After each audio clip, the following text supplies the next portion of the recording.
Hello students आज हम personality test के बारे में विस्तार पूर्वक अध्ययन करेंगे। स्टूडेंट, जैसा कि आप जानते हो कि हम जब तक किसी टेस्ट का अध्ययन नहीं कर सकते जब तक हमें उसके बारे में ना पता हो।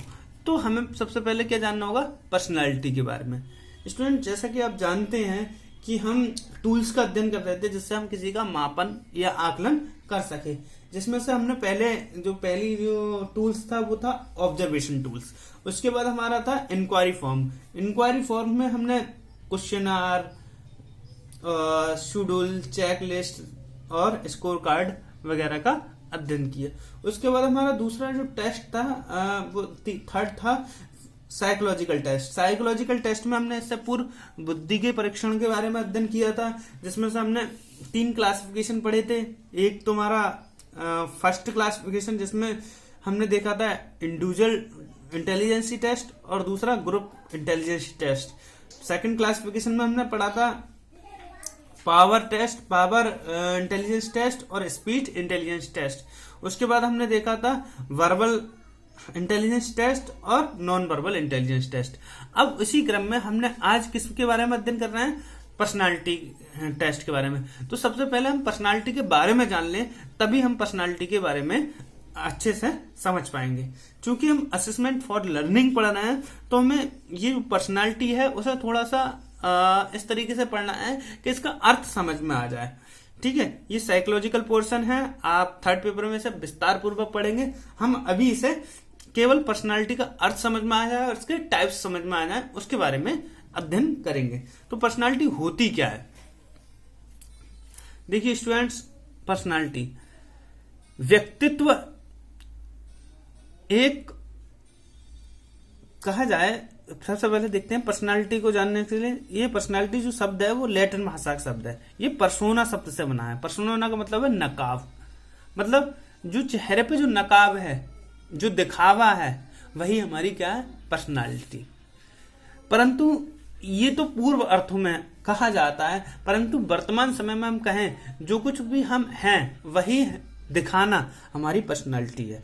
क्लियर? अब हम देखते हैं मीनिंग क्या हो सकता है इसका मीनिंग हम पढ़ेंगे। व्यक्तित्व एक व्यक्ति के संगठन, मतलब जो कुछ भी है उसमें संगठन में, चाहे उसकी भाषा हो, उसका बाहरी दिखावा हो, उसका पहनावा हो, व्यवहार के तरीके, रुचि, दृष्टिकोण, क्षमताओं और तरीकों, रुचियों, दृष्टिकोण, क्षमताओं और तरीकों का सबसे विशिष्ट संगठन है। क्लियर? इसे 2 बार लिख गया है हमारा। तो ये इन दोनों का संगठन है। कहा जाए तो संगठन व्यवहार के तरीके, रुचि, दृष्टिकोण, क्षमताओं और तरीकों का सब विशिष्ट संगठन ही क्या है? हमारी पर्सनालिटी है। क्लियर? अब इसे वुडवर्थ ने क्या कहा है? वुडवर्थ ने बोला है कि जो पर्सनालिटी है वो क्या है? पर्सनालिटी व्यक्ति की संपूर्ण गुणात्मकता है, यानी कि जो कुछ उसके क्वालिटीज हैं उनकी संपूर्णता उसकी जो क्या कहलाएगी? पर्सनालिटी कहलाएगी। समझ में आ गई? गिलफोर्ड भी बताते हैं हम व्यक्ति को शील गुणों के एक संकलित नमूने के रूप में परिभाषित कर सकते हैं। यानी कि व्यक्ति में जितने भी गुण हैं उसको संकलित कर लिया जाए और जो कुछ बनता है वही क्या है? पर्सनालिटी। भाई, पर्सनालिटी का निर्धारण कैसे होगा? पर्सनालिटी का निर्धारण करने के लिए हमने ये फैक्टर रखे हैं। सबसे पहले पर्सनालिटी को जो माना जाता है बायोलॉजिकल या वंशानुक्रम कारक। भाई, पर्सनालिटी को सबसे ज्यादा इंपोर्टेंट हम कहते हैं कि भाई सलमान खान बहुत ही अच्छी पर्सनालिटी है, तो हम क्या देखते हैं? उसके शरीर की लंबाई चौड़ाई देख के, या अजय देवगन बहुत अच्छा है, या ये बहुत अच्छा है, या वो फौजी बहुत अच्छा था। ये हम कह रहे हैं शरीर की संरचना, उसके जो जीन्स थे उसका दिखाना जो कुछ है, या रासायनिक ग्रंथियां से जो उसको सामने प्रोड्यूस हो रहा है, उसके बाल, उसके नाक, उसके सेविंग करने का स्टाइल, ये सारी चीजें उसका क्या हो रहा है?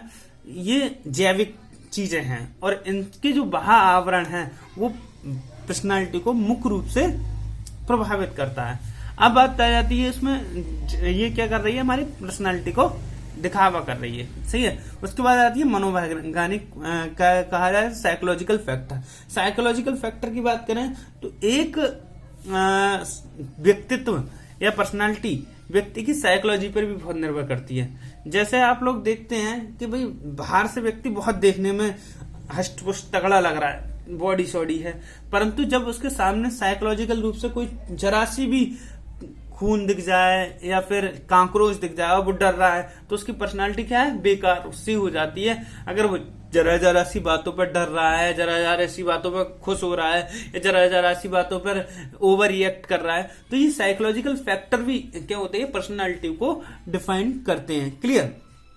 अब पर्सनालिटी में सामाजिक कारक भी आते हैं। भाई सामाजिक कारक कौन से होते हैं? सामाजिक कारक में परिवार, फैमिली, पड़ोसी, फ्रेंड्स और स्कूल आ जाते हैं। देखिए स्टूडेंट्स, जब हम सामाजिक कारकों की बात करते हैं, ये सबसे इंपॉर्टेंट फैक्टर मैं मानता हूं कि पर्सनालिटी में आता है। तुम देखते हो कि एक व्यक्ति कितना भी पढ़ा लिख जाए, वो इतनी तरीके से कंफर्ट नहीं हो पाता है जिस तरीके से किसी का फैमिली बैकग्राउंड हो। जैसे आपको एक एग्जांपल लूं, लाइव एग्जांपल लूं कि कुछ हमारे जो एक्टर्स होते हैं वो बहुत कम पढ़े लिखे होते हैं, फिर भी उनकी सोसाइटी देखो, वो एकदम कतई झेपते नहीं हो, किसी भी लेवल का बात करने के लिए तैयार रहते हैं। जैसे हम कहें कि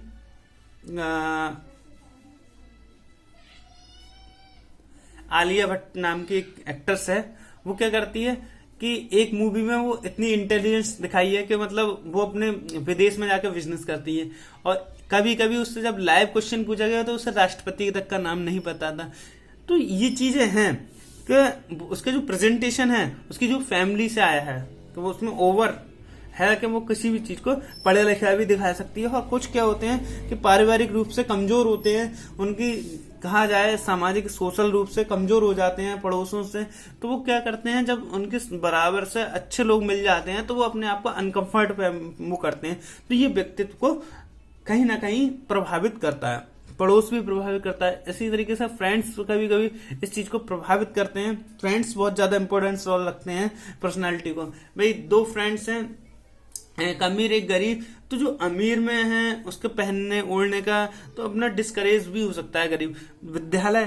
कोई प्राथमिक विद्यालय में पढ़ के आया है, कोई कॉन्वेंट स्कूल में पढ़ के आया है, तो उन दोनों की चाल चलन देखने का नजरिया, इस तरीके की जो फैक्ट है उसके स्कूल से भी पढ़ते हैं। उसके बाद संस्कृति मैंने आपको बताया लोगों का रहन सहन होता है। मान लो कोई अमेरिका का है, हम इंडिया के, कोई भूटान का है, तो कोई यहाँ, तो इन लोगों की जो पर्सनालिटी है इनके संस्कृति से भी झलकती है। जैसे हम कहते हैं हमारी संस्कृति बहुत दुनिया की सर्वश्रेष्ठ संस्कृति में से एक है। हाँ, रियल में है कि हम हर जगह अपनी वैल्यूज दिखाते हैं, हम एक दूसरे का रेस्पेक्ट करना जानते हैं। तो ये चीज हमारी पर्सनालिटी को प्रभावित करते हैं। अब हम पर्सनालिटी के टाइप्स पढ़ लेते हैं, वर्गीकरण कर लेते हैं, क्लासिफिकेशन ऑफ पर्सनालिटी में जो क्लासिफिकेशन किया है वो सबसे पहले हिप्पोक्रेट्स ने किया था। हिप्पोक्रेट्स ने क्या बताया था कि रुधिर रक्त वाले जो पर्सनालिटी है, और काले कप वाली पर्सनालिटी, काले पित्त वाले पर्सनालिटी, पीले पित्त वाले और काले पित्त वाले। देखो रुधिर, कप, पीले और काले, इनसे ही हम इनके बारे में अध्ययन करते हैं। रुधिर या रक्त वाले, तो ये जो पर्सनालिटी वाले होते हैं ये सबसे बढ़िया माने जाते हैं, शारीरिक रूप और संवेगिक रूप से स्थिर और संतुलित होते हैं। ये आशावादी और कर्मठ और शीघ्रगामी होते हैं। तो ये छोटी छोटी मतलब कठिनाइयों से हमेशा लड़ने के प्रयास करते हैं। तो आप देखा हो जिसका रक्त, हम यहीं से याद करेंगे, जिसका रक्त अच्छा होगा तो वह हमेशा अच्छा होगा। भाई जिसके मतलब ब्लड में अच्छी पौष्टिक तत्व होंगे तो वो हर जगह परेशानी, चाहे शारीरिक रूप हो चाहे सांवेगिक रूप से हो, तो वो तरीके से काम करता है। कप कैसा होता है? कप हम जो चाय पीते हैं उसकी, तो वो शरीर से कैसा होता है, एकदम मजबूत। अगर उसे पकड़ कर चटकाना चाहो चटक जाएगा नहीं, तो बाहर से तो स्ट्रांग होता है, मगर संवेग उसके बहुत कमजोर होते हैं। जैसे नेक जरा सा भी उसे गिरा दो तो वो टूट जाता है। यानी शारीरिक रूप से तो शक्तिशाली और संवेग रूप से कमजोर। नेक गिराया, चटक गया, टूट गया। तो ये बहुत सेंसिटिव होते हैं कप।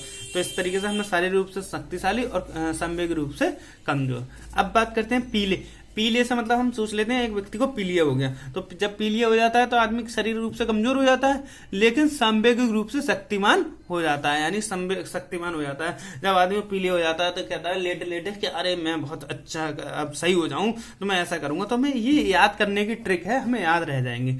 सही है, तो शारीरिक रूप से कमजोर होते हैं जो पीले पित्त वाले हैं, और संवेग रूप से शक्तिमान, तो ये क्रोध व गुस्सा भी ज्यादा करते हैं। क्लियर, ये कमजोर हो जाते हैं शरीर मतलब संवेग रूप से कमजोर होंगे तो ये कमजोर हो जाते हैं, चिड़चिड़े हो जाते हैं। सही है, कब चिड़चिड़ा होता है।